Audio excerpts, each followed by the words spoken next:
नमस्कार, झारखंड समाचार में आप सबों का स्वागत है। आइए जानते हैं आज की ताजा खबरों को। इससे पहले आपने चैनल को सब्सक्राइब नहीं किया है तो प्लीज चैनल को सब्सक्राइब कर बेल आइकन को प्रेस कर दीजिए ताकि खबरों का अपडेट आपको मिलता रहे। आइए बढ़ते हैं खबरों की ओर।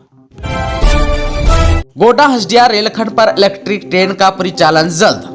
गोड्डा हसदिया रेलखंड पर इलेक्ट्रिफिकेशन का कार्य पूरा हो चुका है। इसके पूर्व 32 किलोमीटर इस रेलखंड पर इलेक्ट्रिक लाइट इंजन से गोड्डा से हसदिया तक 30 किलोमीटर की रफ्तार से टेस्ट ट्रायल भी हो चुका है। गोड्डा से इलेक्ट्रिक इंजन से रेल परिचालन जल्द ही शुरू की संभावना है। रेलवे सूत्रों से मिली जानकारी के अनुसार इस माह में 20 मई तक किसी भी नई इलेक्ट्रिक लाइन के CRS की तिथि तय हो सकती है। इसे लेकर आज कार्य से जुड़े पूर्व रेलवे हावड़ा से मुख्य अभियंता कार्यालय से निर्माण कार्य से जुड़ी अभियंता टीम ने गोड्डा से हसदिया के बीच नई इलेक्ट्रिक लाइन का निरीक्षण किया है, जहां बिजली की आपूर्ति, तार, बिजली खंभा सहित सुरक्षा के इलेक्ट्रिक परिचालन चलान से जुड़े सभी चीजों की जानकारी ली है। जानकारी के मुताबिक इसके लिए रिपोर्ट तैयार की जाएगी, जिसे CRS को दिया जाएगा, जहां CRS की हरी झंडी मिलते ही किसी भी दिन तिथि तय कर दी जाएगी। आसानी चक्रवात से बिहार और झारखंड में भारी बारिश, कई इलाकों में आंधी तूफान का अलर्ट। राजधानी रांची सहित राज्य के लगभग सभी जिलों में समय से पूर्व यानी इस माह के अंत तक या जून के प्रथम सप्ताह में मानसून दस्तक दे सकता है। पिछली बार भी मानसून समय पर आया था, जबकि पिछले 3 वर्षों से राज्य के कई जिलों में सूखा का दौर रहा। इस बार अंडमान में केरल से 12 से 13 दिन पहले ही मानसून पहुंच सकता है। यह आमतौर पर 9-10 दिन पहले पहुंचता था। मौसम विभाग के अनुसार केरल में मानसून के पहुंचने की तारीख 1 जून का है। चक्रवाती तूफान आसानी के ओडिशा तट पर पहुंचने के बाद इसके प्रभाव से बंगाल की खाड़ी से नमी आना शुरू हो जाएगी। साथ ही एक पश्चिमी विक्षोभ 12 मई तक सक्रिय हो रहा है। इसके प्रभाव से भी गर्मी से राहत मिलने के आसार हैं। बंगाल की खाड़ी में प्रवेश करने के बाद इसका असर दिखना शुरू हो गया है, जिसका असर झारखंड में भी दिखेगा और कयास लगाए जा रहे हैं कि यहाँ भी समय से पूर्व मानसून प्रवेश कर जाएगा। आप सबको को बता दूं कि चक्रवाती तूफान आसानी का असर झारखंड के कई जिलों में भी दिखने को मिलेगा। 11, 12 और 13 मई को बारिश और वज्रपात को लेकर येलो अलर्ट भी जारी किया गया है। इस दौरान पूर्वी सिंहभूम, पश्चिमी सिंहभूम, सरायकेला खरसावां के साथ देवघर, धनबाद, दुमका, गिरिडीह, गोड्डा, जामताड़ा, पाकुड़, साहेबगंज, सिमडेगा के अलावा रांची, खुट्टी, रामगढ़, बोकारो, हजारीबाग और गुमला के कुछ हिस्सों में हल्के से मध्यम दर्जे की बारिश हो सकती है। मौसम विज्ञान केंद्र रांची के वरीय वैज्ञानिक अभिषेक आनंद ने बताया कि पूर्व अनुमान के अनुसार झारखंड के दक्षिणी, उत्तर पूर्वी तथा मध्य भागों में मेघ गर्जन, वज्रपात के साथ हल्की बारिश हो सकती है। उन्होंने कहा कि चक्रवाती तूफान का झारखंड में आंशिक असर ही देखने को मिलेगा और 30 से 40 किलोमीटर प्रति घंटे की रफ्तार से हवा चलेगी। आप सबको बता दूं कि पिछले 24 घंटे में राज्य में सबसे अधिक 1.5 मिलीमीटर बारिश साहिबगंज में हुई। अधिकतम तापमान 41 डिग्री सेल्सियस डाल्टनगंज का, जबकि सबसे कम न्यूनतम तापमान 23 डिग्री सेल्सियस रांची का दर्ज किया गया। वहीं दूसरी ओर 11, 12 और 13 मई को राज्य के दक्षिण, मध्य और उत्तर पूर्वी हिस्सों में गर्जन और वज्रपात को लेकर येलो अलर्ट जारी किया गया है। माइनिंग लीज लेने के मामले में CM हेमंत सोरेन को चुनाव आयोग का नया नोटिस, 10 दिन में मांगा जवाब।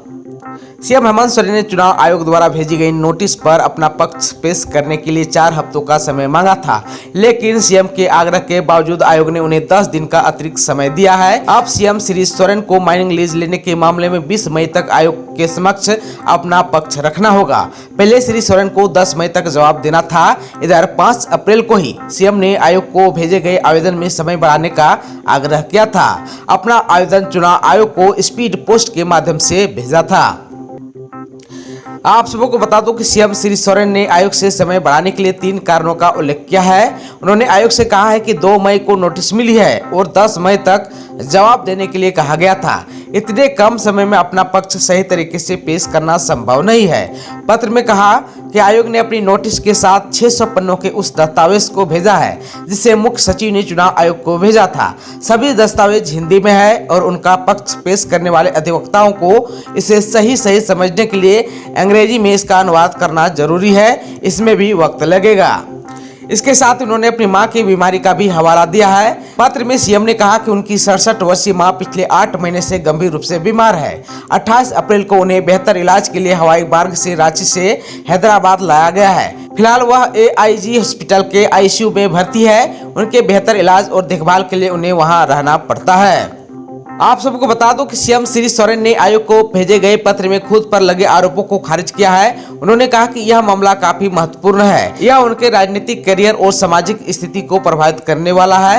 वक्त की कमी के कारण अपना पक्ष पेश करने के लिए सक्षम वकीलों की नियुक्ति नहीं कर पाए हैं। पहले दिन 9 घंटे तक चली पूजा सिंघल से पूछताछ। डीसी रहते उनके खाते में 1,43,00,000 रुपए कहां से आए, नहीं दे पाए जवाब। ईडी ऑफिस में मंगलवार को पूजा सिंघल से लगभग 9 घंटे तक पूछताछ चली। वो सुबह 11:15 पर ईडी ऑफिस पहुंची थी और लगभग 8:15 पर बाहर निकली। ईडी सूत्रों के मुताबिक पहले दिन उनसे मनरेगा घोटाले से संबंधित सवाल पूछे गए। ईडी बुधवार को यानी आज भी उनसे पूछताछ कर सकती है। ईडी के अधिकारियों ने उनसे पूछा कि डीसी रहते हुए उनके खाते में आय से अधिक रुपये कहां से आए। इस सवाल का जवाब सिंघल नहीं दे पाई। आप सबको बता दूं कि मनरेगा घोटाले के वक्त पूजा सिंघल खुट्टी के तत्कालीन उपायुक्त थी। तब मनरेगा की योजनाओं में 18,06,00,000 रुपए का घोटाला हुआ था। नई शराब नीति पर झारखंड हाईकोर्ट ने सरकार से मांगा है जवाब। अगली सुनवाई 21 जून को। झारखंड हाईकोर्ट के chief justice doctor Ravi Ranjan और जस्टिस एसएन प्रसाद की अदालत ने राज्य सरकार की ओर से बनाई गई नई उत्पाद नीति के खिलाफ दाखिल याचिका पर सुनवाई हुई। सुनवाई के दौरान अदालत झारखंड राज्य बेवरेज कॉर्पोरेशन लिमिटेड को प्रतिवादी बनाने का निर्देश दिया है। अदालत ने कॉर्पोरेशन और राज्य सरकार से जवाब मांगा है। मामले में अब अगली सुनवाई 21 जून को होगी। आप सबको बता दूं कि सुनवाई के दौरान वरीय अधिवक्ता अजित कुमार अपराजिता भारद्वाज ने अदालत को बताया कि नई उत्पाद नियमावली निजी कंपनी को लाभ पहुंचाने की मंशा से बनाई गई है। इसमें उत्पाद अधिनियम के विभिन्न प्रावधानों का उल्लंघन भी किया गया है। इससे पहले भी राज्य सरकार ने उत्पाद नीति में संशोधन किया था, जिसे हाईकोर्ट में चुनौती दी गई थी। अब उसके बाद राज्य सरकार ने दूसरी उत्पाद नीति बना दी, जिसमें उत्पाद अधिनियम के प्रावधानों का पालन नहीं किया गया है। बीएड इंट्रेंस परीक्षा स्थगित। झारखंड हाईकोर्ट में बोर्ड के अधिवक्ता ने दी जानकारी। झारखंड हाईकोर्ट के chief justice doctor Ravi Ranjan और जस्टिस एसएन प्रसाद की अदालत ने बीएड कॉलेज में छात्रों के नामांकन को लेकर बनाई गई नियमावली के खिलाफ दाखिल याचिका पर सुनवाई हुई। सुनवाई के दौरान अदालत ने रांची विश्वविद्यालय और राज्य सरकार से जवाब मांगा। अदालत ने पूछा कि उक्त नियमावली बनाने में कानून का पालन किया गया है या नहीं। इससे संबंधित दस्तावेज कोर्ट में पेश करें। Jharkhand combined interest competitive examination board की ओर से अदालत में अंडरटेकिंग दी गई कि फिलहाल बोर्ड अभी उक्त परीक्षा नहीं लेगा। इसके बाद जो है अदालत ने इस मामले की सुनवाई 6 जून को निर्धारित कर दी है। झारखंड में पंचायत चुनाव से पहले सियासत तेज। कांग्रेस प्रभारी ने दिया विपक्ष को जवाब। झारखंड में पंचायत चुनाव को लेकर आचार संहिता जारी है। हालांकि झारखंड में राजनीतिक दलों के चिन्हों पर पंचायत चुनाव नहीं होते, लेकिन फिर भी यहां सियासत तेज हो गई है। एक तरफ केंद्रीय मंत्रियों के झारखंड दौरे को लेकर विपक्षी दल भाजपा पर निशाना साध रहे हैं, वहीं दूसरी तरफ झारखंड पहुंचे कांग्रेस प्रभारी अविनाश पांडे को लेकर बवाल तेज हो गया है। इसको लेकर कहा जा रहा है कि उन्होंने आचार संहिता का उल्लंघन किया है। इस मसले पर अविनाश पांडे ने कहा कि अगर उन्होंने किसी आचार संहिता का उल्लंघन किया है तो वह सजा के हकदार हैं, उनको सजा मिलनी चाहिए, लेकिन विपक्ष को सबूत भी पेश करना होगा। उन्होंने आगे यह भी कहा कि वह खुद कानून के स्टूडेंट रह चुके हैं, उन्हें कानून पता है। झारखंड में राज्यसभा सीट पर कांग्रेस ने ठोका दावा। कहा पिछली बार गुरुजी को मिला, इस बार कांग्रेस को मिले। राज्यसभा के होने वाले चुनाव में कांग्रेस ने अपना दावा ठोक दिया है। कांग्रेस के झारखंड के प्रभारी अविनाश पांडे ने कहा कि झारखंड में राज्यसभा चुनाव की 2 सीटें हैं, जिनमें गठबंधन की 1 सीट तो निश्चित रूप से बनती है, एक सहयोगी के रूप में। उन्होंने कहा कि राष्ट्रीय पार्टी के रूप में निश्चित रूप से हमारी अपेक्षा होगी। पिछली बार जेएमएम से 1 सीट गुरुजी को दी गई थी। इस बार स्वाभाविक है कि सबकी इच्छा होगी कि इस बार अंडरस्टैंडिंग के आधार पर इस बार कांग्रेस को सीट मिलनी चाहिए। झारखंड में महिला, वरिष्ठ नागरिक और दिव्यांग को होल्डिंग टैक्स में मिलेगी छूट।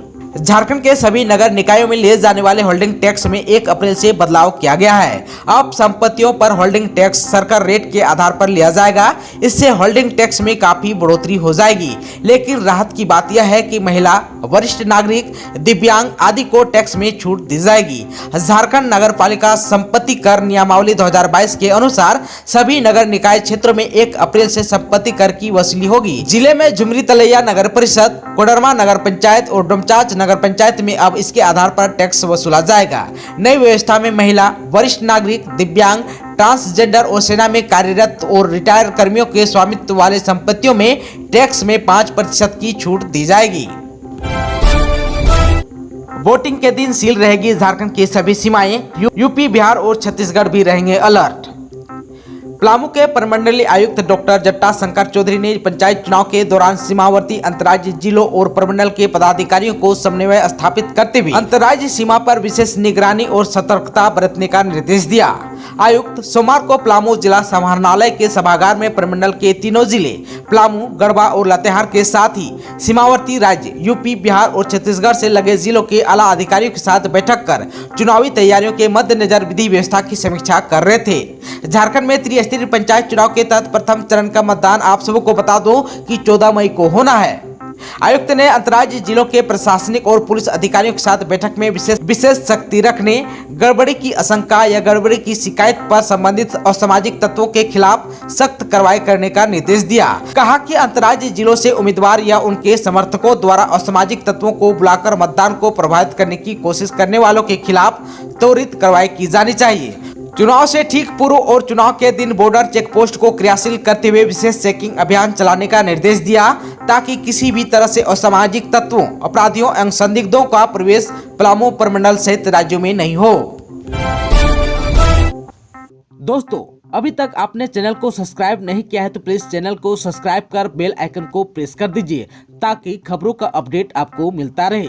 इसके साथ ही आज की खबरों में बस इतना ही। हमें दीजिए इजाजत। नमस्कार।